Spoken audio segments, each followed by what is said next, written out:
Okay, so welcome back to a new video. Today, basically what we're going to be doing is having a look at something that's been plaguing me a little bit since I started the Festive 500, which is flat tires. I've started going to these thinner, lighter tubes. This one specifically is a brand called Revolup, and I've found them pretty good. What I really like about them is the fact that when you do take all the air out of them, they're super compact, which means they fit really easily into your saddlebags, or if you have a pouch that goes in the back of your jersey, which I was running for a little while until I got a bit over that. They fit really well into that. You know, they really crunch down into a tight package. But particularly with this brand, and I was running Tubolitos before that, never had a problem with these. Problem is, they're orange. I don't really like that. So the reason why I swapped over to these Revolups is they got a black valve, and it sounds really anal, but I have a black bike and I don't really like the orange tube sticking out of there. I think it looks out of place. So, white tube, black valve, that was a big win for me. Problem is, I've had 4 flats on them. So, I was doing the Festive 500, it was hot, we were riding over some pretty rough roads, so I'm willing to give them the benefit of the doubt, but what I want to do is I want to start repairing them because these go for about 40 bucks a pop. And that's not cheap if you're going through a lot of tubes. So I picked up a repair kit from Bespoke Velo. They have not sponsored this video in any way. I just saw that they were selling the Revolups and I got in contact with the guy there, and he's been pretty good, really responsive on Instagram, and really happy to send me out the Revolup tubes and repair kit. Of course he is happy to send them. I paid for them. Anyway, so what we're going to be looking at is how do you repair a tube in general. I'm going to obviously be applying the Revolup patch kits. These do have slightly different patch kits, but basically the principle's the same thing. I'm not going to be running through how to apply cement and how to apply to a rubber latex tube. What we're doing is specifically for these sort of tubes. So, you know, there are other videos on how to do that. Really what we're looking at in this video is more the process leading up to how you put the patch on. So how do you identify where the hole is, which can sometimes be really difficult. Some of the things that you get on the road are these. The most common thing that gives me a flat tire is truck tires. When they explode, they have these metal filaments in them that I think are used for when you get, it basically tells you whether your tire's wearing out. If you can see these metal filaments, your tire's fucked. So what I have found that I get most of my flats from is these things on the road sticking into your bike tires and puncturing through your tubes. And these really thin ones seem to be even more susceptible to that than your rubber tubes because they're thinner. It's easier to puncture through there. So yeah, basically, if you have this tiny needle of a hole, how do you find it? So we're gonna go over that. It's a hack that my dad taught me when you know, I was, maybe 5 or 6, and I wasn't so keen on learning then, but it has saved me a bit in the past. So anyway, let's get to it.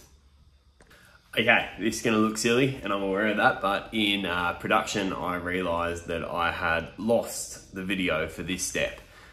So I'm going to use the orange Tubolito to tell you what you need to do for the first step of checking. But basically this is universal for every kind of tube. When you're looking for punctures, what you need is either a floor pump or you can inflate it yourself. I don't love doing that because it gets a little bit of moisture in the tube, and I don't know whether that's bad for it, but also in my gut, I just kind of feel like it can't be good. So what you're doing is you are slightly inflating it so that there will be air in the tube that wants to become air on the outside of the tube, and that's all that you need to do. So you're not inflating it to a super high PSI or anything like that. You are literally just inflating the tube so that if there is a hole, air will be escaping from inside where the pressure is pushing the air out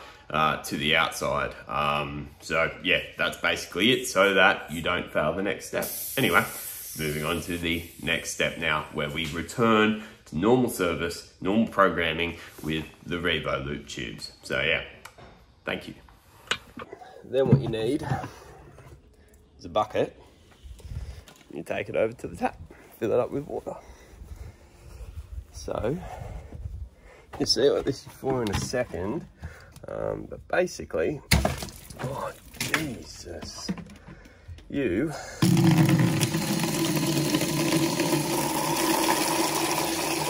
using the water to try and find any escaping air. So I'd recommend, I was going to do this in the bathtub, but I would not recommend that because my bathtub's white and it might be a bit hard to see the escaping air on that.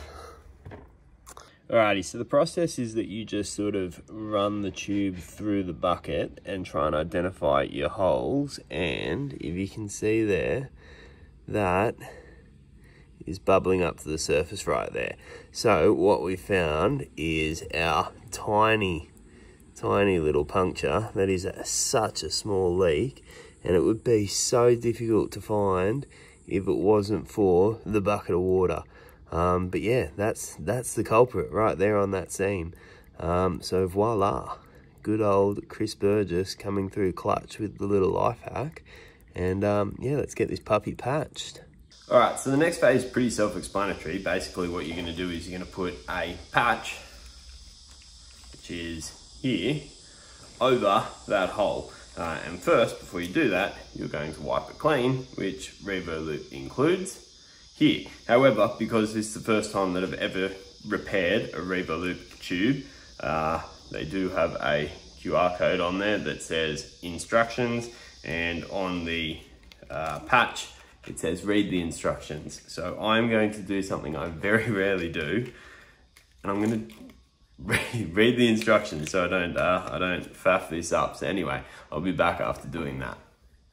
5 minutes later. All right, so we hit a slight hitch in that turns out Revo Loop is a German company and I don't sprechen Sie Deutsch, so I had to find the translate option. But yeah, it's pretty basic. Essentially what you're doing is you get the provided alcohol wipe, you wipe down the affected area, and you should always apply your repairs to a deflated tube. So just make sure that you actually know where the hole is when you do this.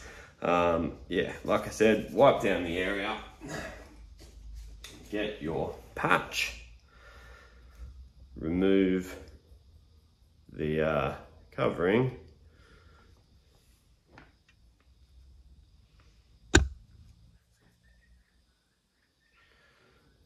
eventually.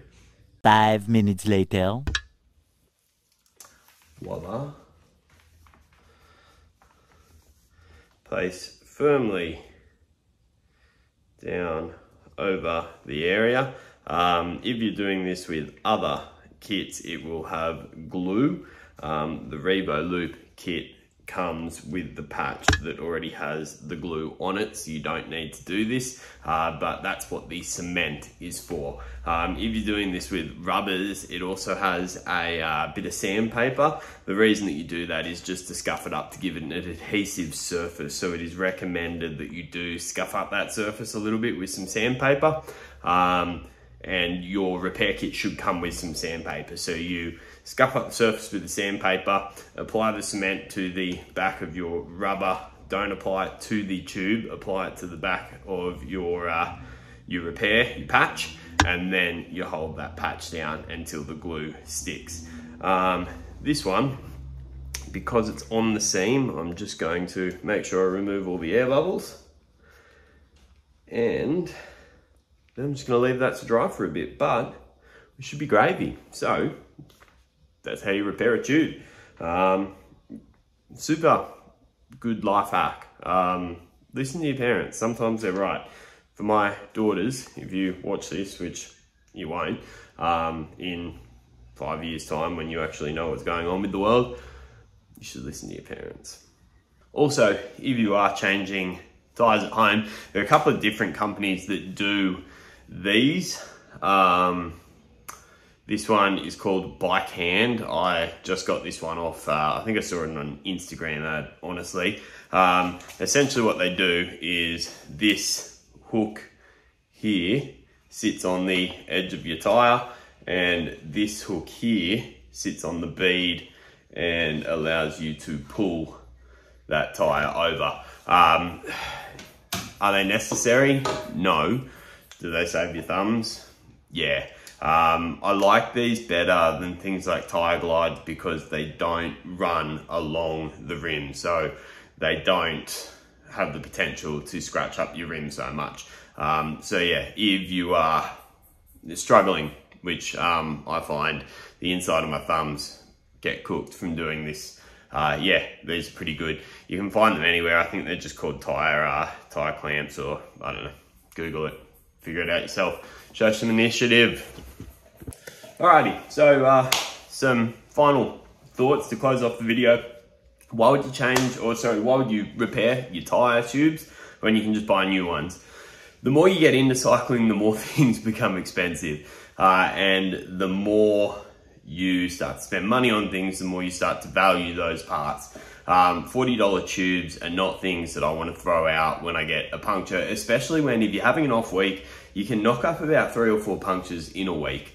I'm about to start commuting daily to work, and I'm going to start getting some flats, and I don't want to be dumping. The whole reason why I'm going to start commuting to work is so that I can save some money, so that I can spend some more money on the twins. So I don't want to be wasting tubes, so I want to start working out more efficient ways to repair them. These repair kits are significantly cheaper than buying the new tubes, and so they should be.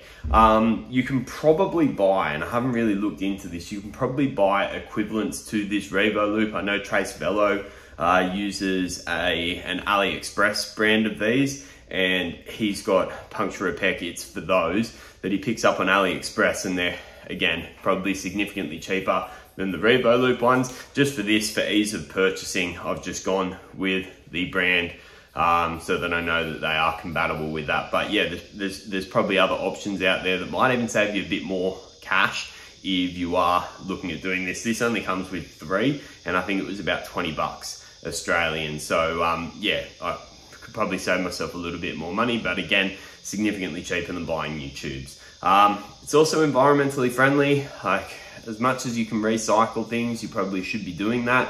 I'm not, like, I care about the environment. I'm not a massive greenie, but as much as I can recycle things, I try and do that. And I think this is an opportunity to recycle something, save myself a bit of cash too, so there's an incentive there. And also there's this profound satisfaction when you fix things on your own bike, and fixing a tube, finding that hole and putting a puncture on there.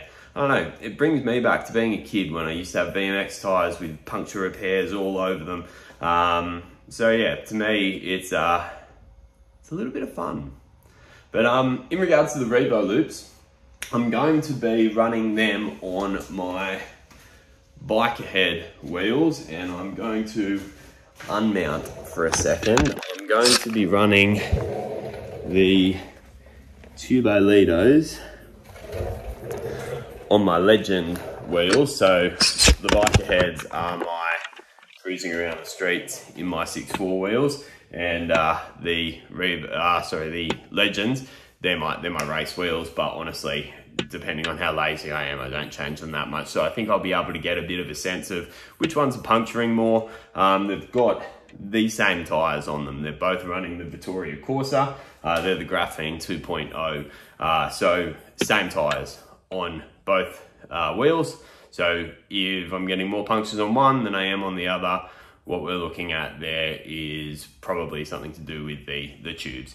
At the moment, if I were to recommend, probably go with the Tubolitos, just for the fact that I haven't had a puncture with, I've had one puncture. But I've been running those for almost a year now, and I've had one puncture.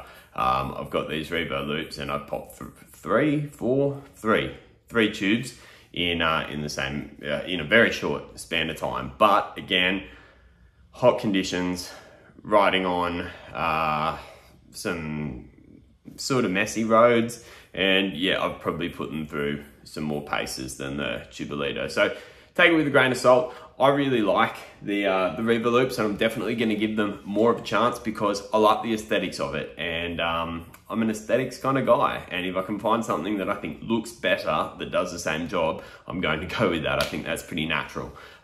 So yeah, I don't like the orange on the Tubolitos. I understand why they're doing it. It's a branding thing. Anytime someone sees the orange tube, that's Tubolito, and that makes sense, and if it works for them, good. But I just don't like it. I don't want people to see my tubes. I want them to be as low profile as possible.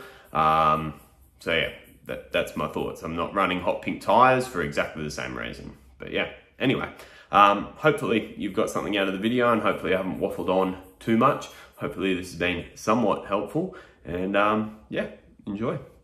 Happy fixing.